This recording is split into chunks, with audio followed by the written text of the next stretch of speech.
You are now tuned in to Boxing Blah Blah Blah, where we blah blah blah about everything boxing. In this episode, the WBO mandates that Terence Bud Crawford fight some type of competition. You gotta fight Shawn Porter, boy. Plus, the ongoing Charlo Castaño debate. Who really won? Let's go!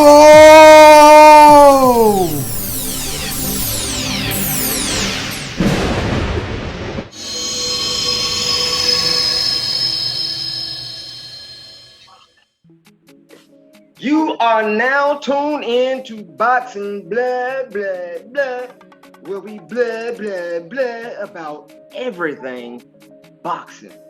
Yeah. I got my co-host with me. I got Antonio Reed Jr. on here today. What's up, everybody? See, you already know what time it is. About to be a good little quick little show right quick. I am Almighty. Y'all know me from Almighty Athletics and also this podcast here. But we got some good news. Man. We got some folks who are like forced to fight now. We got some folks who've been fighting boring, non-top contending welterweights who's just been avoiding everyone. And so I'm gonna go ahead and say the name, Terence Bud Crawford. It's been like every time you hear Terence Crawford, he wasn't fighting nobody. So it was like, all right, I had to do things. It was like, all right, anytime you mention Terence Crawford. Right. Snoozefest.com. Right. So now he's being forced to fight Shawn Porter. And this is the thing. Now he's talking trash like Shawn Porter been avoiding him. Man, one thing I can say about Shawn Porter is that he ain't never ducked nobody. No. Never, ever, ever. He might not be the best, but he is damn sure top 5, one of the toughest and hardest fights any of the best welterweights have had. Period. Like, they all have a tough out when you got to go fight Shawn Porter, because he is going to make it difficult. He's going to make it ugly. He's going to make you have to dig deep. And if you don't have it in you, he's going to get you that night. You got to dig deep. Yeah, you got to dig deep. And don't forget, like, about a year ago, he was the one calling Terence out. Remember, he lost to Errol Spence. It was like, all right, well, shit, it's time to go ahead and get on with Terence Crawford. Let's get it happen. Let's make it happen. Then it was like, we best friends, and we got to have a conversation. So Shawn Porter initiated the conversation on it. Terence Crawford replied back with, oh, now you tested me. Oh, okay. So I got some bigger fish to fry now. I got some bigger things on the works right now. Talking about Manny Pacquiao. Which Manny ain't no money in Manny fighting. But, and so Manny was never really interested in that. I don't believe that for a second. And not just that, but Bob Arum never finds a way to come up with enough money for Terence Crawford for any big fight.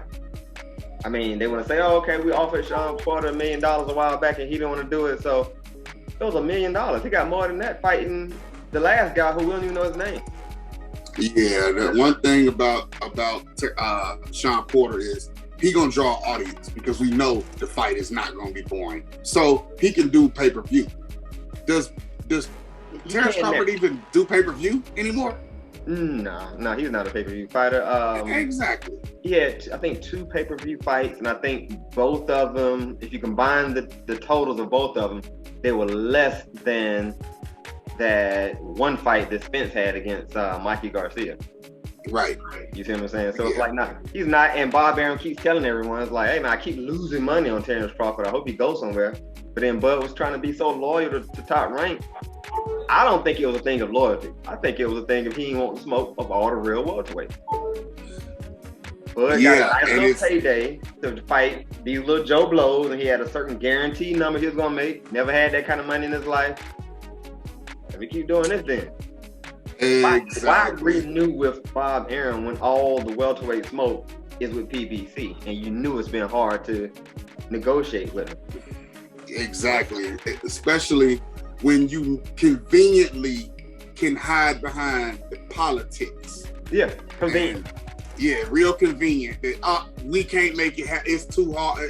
Nah, you decided. Bob Arum has come out publicly and say, listen, if PBC want to buy him out of his contract, right, they can.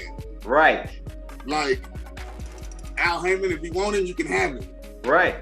But see, now it's like he's talking trash, and I'm gonna say his team talking trash. Like, okay, well, now finally I got a top welterweight that's forced to fight me now.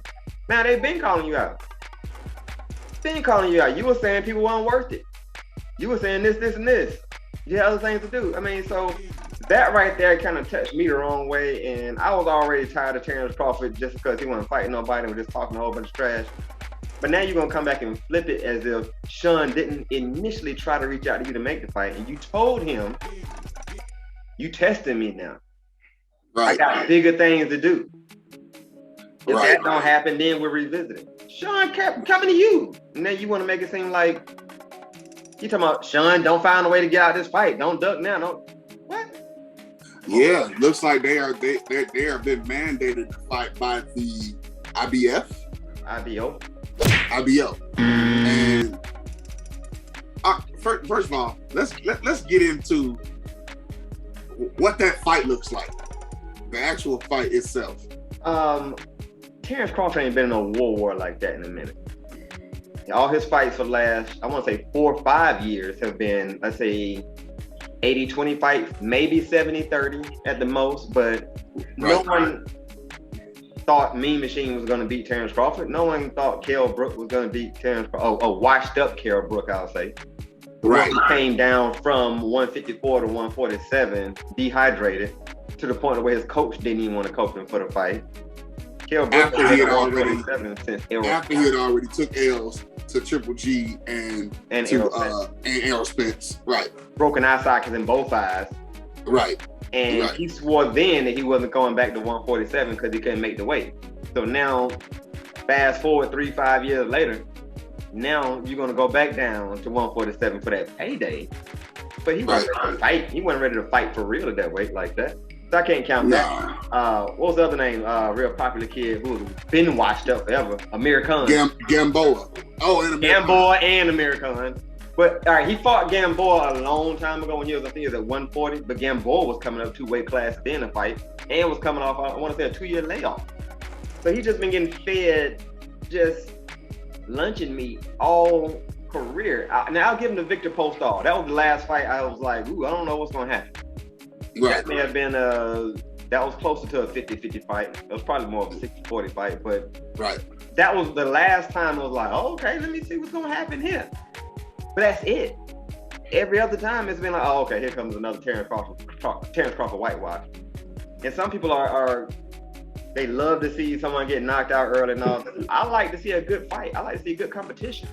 I like to see entertainment. By the way, we got to talk about another fight. I don't know if you talked about it in the last few weeks, but it was a real entertaining and controversial decision. Oh yeah, I talked last about it. Weekend. Yes. So, Definitely talk about it. Come on, Charlo and Castano. Yes, sir. Yeah, man. I personally felt that was a great fight. I don't have a problem with seeing a great fight. I don't want to see a 2-round, 3-round knockout every time. It's a good competitive fight. And people giving the hate because it was a close fight. It was like, we're supposed to be. It was for undisputed. Exactly. It's supposed to be a challenging fight, undisputed. People Two just tough guys the big name, the whitewash, the little one. Yeah, man, it was a good fight. But I guess we can get to that once we finish with. Well, how did you score that fight? I scored it 6 rounds to 6. Okay. I actually hold on. Where's my phone at? I can tell you exactly which rounds I scored for who. I scored it 6-6. I gave it a draw. I gave 1 and 2 to Charlo, 6, 10, 11, and 12 to Charlo. I gave 3, 4, 5, 7, 8, and 9 to Castano. I feel you. Now you can go back and forth about who won. I say you can go back and forth about who won the first round. I personally gave it to Charlo just because I felt that the pressure was on Castano to show something. Yeah, the ring generalship was there way more for Charlo in the first 2 rounds. Exactly. First round especially. I mean, first round and second round he clipped Castano. And people were saying, well, if you had to break the tie, who would you give it to? I would give it to Charlo if I had to break the tie. And the reason why I say that is because he hurt Castano twice in the fight. He hurt him a few times, yeah. And each time he hurt Castano, he was hurt more than Charlo was hurt. 1,000%. Charlo was hurt one time in the fight. Charlo was hurt one time. What was that, round 3? Yeah, man, good fight. Just really, really, really, really great fight. Really entertaining fight. Charlo is never going to back down from anybody. He is always going to be out there. He's always going to make it entertaining. He got a great chin. He's got great pop. He's a dog. And and he showed all of that, you know what I mean, in that fight. And he wasn't so boastful and braggadocious after the fight because he realized he was in a good fight. And I appreciated that. He wasn't delusional like you see some folks do after they get whooped or after they have a tough fight and they just go with the, man, y'all know I beat him. You know what I'm talking about. Right. I really appreciated that from Mel. Also, he said from the jump, he was like, no, I know exactly who this dude is. And you know why he knew who he was? Because Brian Castano beat Spence as an amateur. And apparently he dropped him twice. And beat Derevchenko as an amateur. So it's like he beat your stablemate as an amateur. So you know how good he is. The guy's undefeated. He's an undefeated champion. So, Charlo was from the jump was like, nah, I can't underestimate this guy right here. Y'all want to keep talking about the next stuff. Y'all want to keep talking about these next fighters. Y'all want to talk about Terence Crawford talking about coming up to fight me and all this kind of stuff. Nah. He was like, I got to worry about this guy. And it was a tough fight, and I appreciated a tough fight. Also, another thing that was said, not just the fact that Charlo hurt Castano twice and won, but also Charlo won all the championship rounds. He definitely won all the championship rounds. And that's a big part of boxing. And people don't, they say, oh, well, scorecards. No. You can look up championship rounds and they're scored a little bit differently. Notice after a big close fight, it takes a while for the scorecards to get submitted in. Because they want to go back and review to make sure they got everything right, how they needed it. Championship rounds went like this. Let's make sure I can, it's a subjective scoring. 1,000%. Championship rounds really count. I personally feel like, and you make great points, by the way. But if I don't take into, the gravity of the individual rounds, right? Like specifically the championship rounds, or if I don't take into account who was hurt more, if I just go round by round, right? If I had to break the tie, I probably would have gave it to Castano. Okay. Because when I look at the fight in totality, I think about it and I'm like, that's either a draw or Castano won. Even though Charlo clearly wobbled and rocked him twice and had him in legit trouble. Like legit trouble, like it was, like, oh, he about to drop. Yeah, I did too. I did too. But I got to give him something for weathering those storms. Part of that was because Charlo laid off, especially the first time, because he didn't want to get caught thinking that Castano was playing possum. You know what I'm saying? And he didn't want to blow his wide too soon. Exactly. So I understood him being conservative the first time, but it just felt like, other than those moments, just round by round, I feel like maybe one or two of those rounds could have been either way. I definitely gave round 2 to Charlo, obviously, because of the big clip. And then, but round 1, depending on who you ask, and depending on what side of the ring you were sitting on, depending on, you know what I mean, whether you had the audio on or not when you was watching it, it could have went either way. I personally gave it to Charlo, but I couldn't really make a real convincing argument as to why. Okay. I probably could be easily convinced to flip that first round. And if that was the case, then it's no longer 6-6. Okay. And then I would give it to Castano. But you make great points. The gravity of the championship rounds, The fact that the overall fight, Castaño got hurt more, is, but I also think about the fact that Castaño was pressing the action majority of the fight. He had Charlo on his back foot almost the whole fight. He had him running away from the ropes almost all night long. All right, now I'm gonna say this. Based on that point right there, when I looked at it again, the first half of the round, Charlo is dictating what's going on in the middle of the ring. And then it's like Castaño would do the Sugar Ray Leonard against Hagler, where he'll shoe shine at the end. Let me go ahead and press this attack at the end and throw some shit at the end and ruffle the feathers. Let's get the judges and the crowd going and stuff like that. And if I take those shoe shine moments at the end of the round versus the first half where Charlo was nailing right down the pipe, them jabs and 1-2s in the middle of the ring,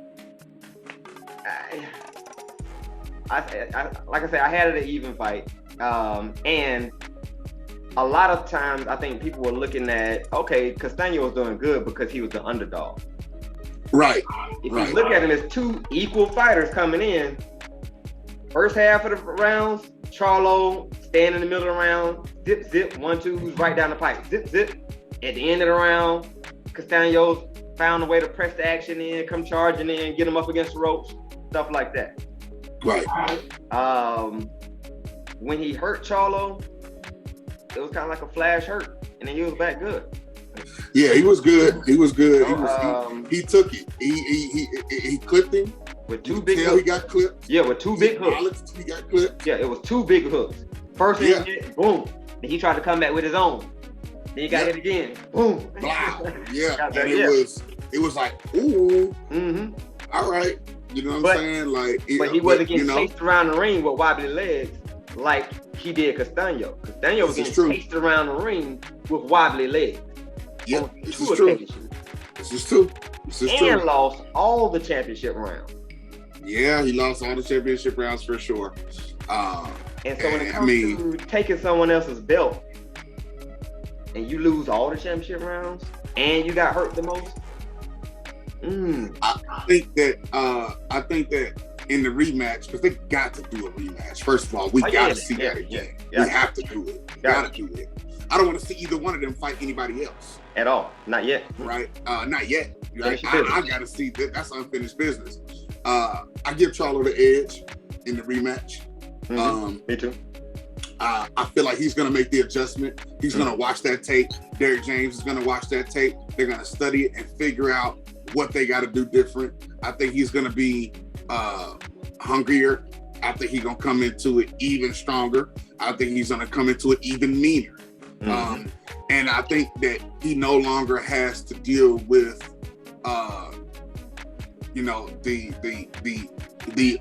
it's no longer walking into the unknown. He knows what it is. And I think Charlo has a better chance at adapting than Castaño. I think what you saw out of Castaño was what you're going to get the next time as well.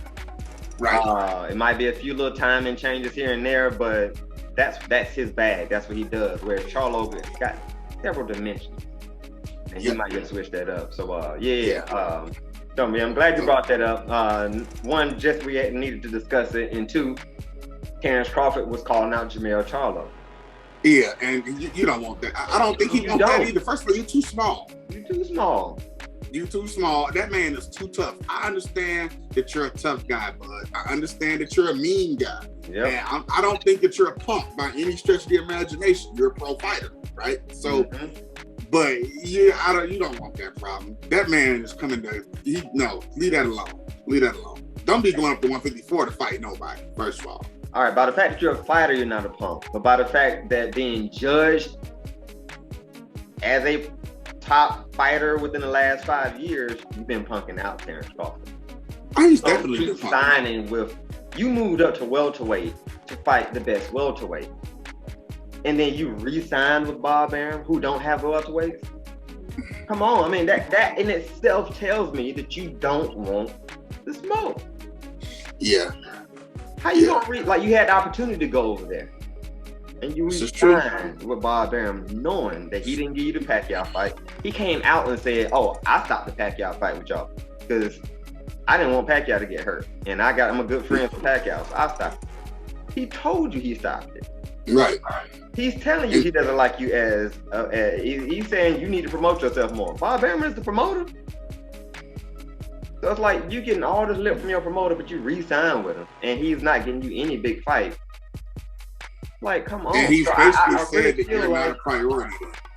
Right. I'm just saying, I mean, if I come to you and I say, Tone, all right, you done moved up to heavyweight now, and PBC got all the best heavyweights you need to be fighting. It's going to be easy to get those fights done if you go ahead and move to PBC. You got like one fight left with Bob Arum. Either we can find someone to buy you out of that fight, or just fight that last fight and then come on over. Then you say, yeah, no, I want to fight all the best heavyweights. I want to fight all the best heavyweights. I know they're over there with PBC. Right. But I'm going to go ahead and stay up here with Top Rank when they ain't got none. Right. And where it's going to be ridiculously difficult or notoriously difficult to make the fights happen. Exactly. And not just that, but everyone who was on there already left to go over to PBC. Yeah. For a reason. Exactly. And they've been happy over there. So exactly. Like, it would be different if he went to Golden Boy. At least they can make fights happen. Yeah. You know what I'm saying? Yeah. They can make the fights happen with PBC. It's obviously it's been increasingly difficult to get PBC and Top Rank to get stuff together because Bob Arum and Al Heyman, if there ain't enough money on the line, it ain't worth the headache for them. Exactly. And Bob Arum is getting so old now that he's just protecting his money. He's not trying to go out on a limb to see what can happen now. Yeah, and I agree. You know, all that good stuff. But yeah, I would. But it's interesting to see because I've been wanting to see Terence Crawford, who is a boxing technician. He's, you know, ambidextrous and, you know, he's a mean guy. I've been wanting to see him fight Spence, right? I've been wanting to, even though we know truthfully he hasn't been tested, right? I get it, but I still wanted to see it. Those are the names that people called out. I still wanted to see it. Now I feel like I'm in danger of ever seeing that fight because he's about to fight Shawn Porter. And I personally don't think he can beat Shawn Porter. And I think that kills the Spence fight if he loses. I agree. And the thing is I'm okay with that. Because I'm off the Bud. I'm off the Bud bandwagon. I mean, I'm just off. I'm off, man. I'd rather see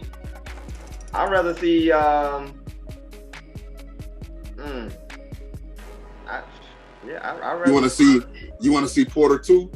I'd rather see Porter fight Crawford more than I want to see Spence fight Crawford right now.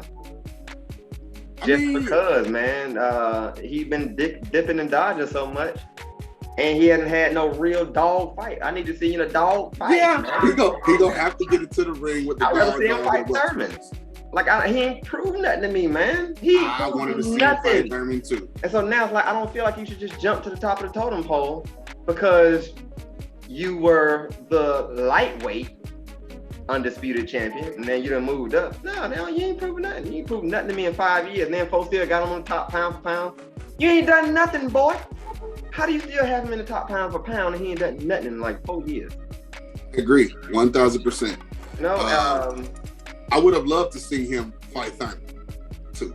That would be a good fight because Thurman needs something to get his gears back going. Because now he calling out Spence, and it's like Spence wanted you. You spun it. You curved it. Right. So, and now you need him to make a money fight. And if I was him, I'd be doing the same thing. Virgil Ortiz knocked out his stablemate and then called Terence Crawford out. And Terence Crawford, it's like, man, why don't you fight somebody, man? But now you're getting forced to fight somebody. And see, that's when now you're getting forced. It's like, man, kick rock. It's like, it's levels. It's like everybody else been fighting who they need to fight to build themselves on up.